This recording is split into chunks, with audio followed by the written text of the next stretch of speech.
এই মুহূর্তে সবচেয়ে বড় খবর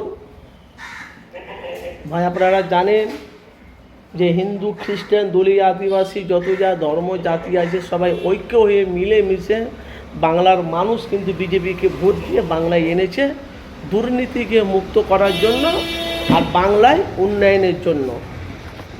কিন্তু ভাই বাংলায় কিভাবে রোলার চলছে দেখেছেন তো কিভাবে রোলার চলছে, কি হিন্দু কি মুসলমান। যেহেতু চাকরির কোনো নাই, গল্প নাই, তো বিজেপি দুর্নীতি করছে, তৃণমূল দুর্নীতি করছে, তো চাকরিটা কোথায় মানুষের কাছে? নওশাদ সিদ্দিকী হকের কথা বলে, ন্যায়ের কথা বলে, সত্যটা মানুষের কাছে প্রকাশ করে। আইএসএফের চেয়ারম্যান নওশাদ সিদ্দিকী, তার ভাই আব্বাস সিদ্দিকী। আজকে বাংলায় চাকরি কই? রেলওয়ে স্টেশনে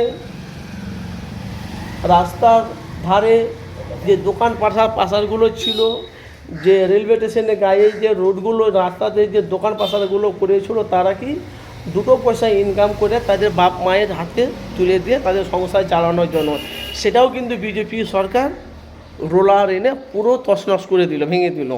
আজকে তারা রাস্তাঘাটে ভিক মাংছে। এটা কি একটা ষড়যন্ত্র?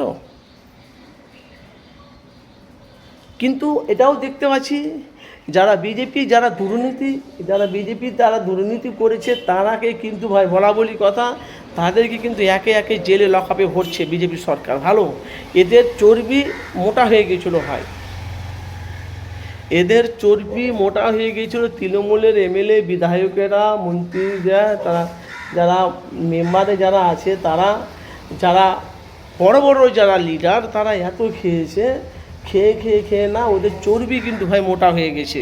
বিজেপি সরকার এসে ওদের কিন্তু চর্বি আস্তে আস্তে গলাচ্ছে।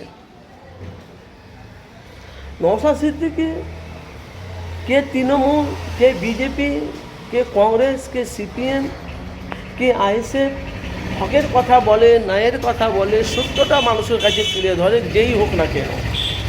এই যে আমরা দেখতে পাচ্ছি যে আমাদের মসজিদকে নিয়ে কলকাতা এয়ারপোর্টে দমদমে ওখানে একটা মসজিদ আছে, মসজিদটাকে বুঝে ভেঙে দিলে বিজেপি সরকার। আগে মসজিদ তারপরে এয়ারপোর্ট, আগে মসজিদ ছিল তারপরে এয়ারপোর্ট দিয়েছে।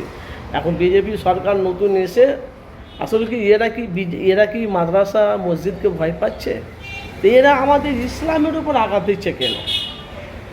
যেটা দুর্নীতি মুক্ত সেটা ছিল তৃণমূল দল, সেটাকে মুক্ত করার জন্য এই বাংলাতে সেই মমতার ক্ষমতা নয়।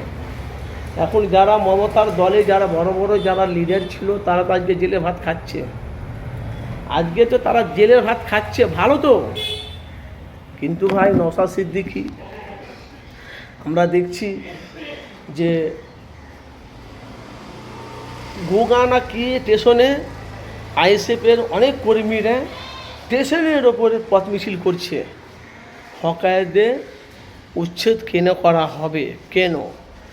যারা হকার, চারিদিকে লুটপাট আহাকার, চারিদিকে লুটপাট আহাকার, মানে হাহাকার মানে কি এমনভাবে বোলডোজার দিয়ে ভাই তাদের ঘর বাড়িগুলো ভাঙছে ভাই, দেখলে চোখের পানি পড়ে যাবে। তাদের থাকার ঘর নয়,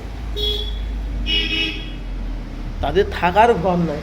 তাদেরকে যদি একটা অনুমতি দিত, আগে থেকে যদি ওদেরকে সচেতন করতো, তো এইখান থেকে তোমাদেরকে সরে যেতে হবে, তোমরা তুলি তাম্পা গুটিয়ে এবার তোমরা কোথায় যাবে না যাবে সে তোমরা রাস্তা খুঁজো। কিন্তু সেইটা না বলে সঙ্গে সঙ্গে অ্যাকশন, এরা কোথায় যাবে? তো নওশাদ সিদ্দিকী আমরা জানি বিরোধী দলের একটাই নেতা, আইএসএফের চেয়ারম্যান নওশাদ সিদ্দিকী।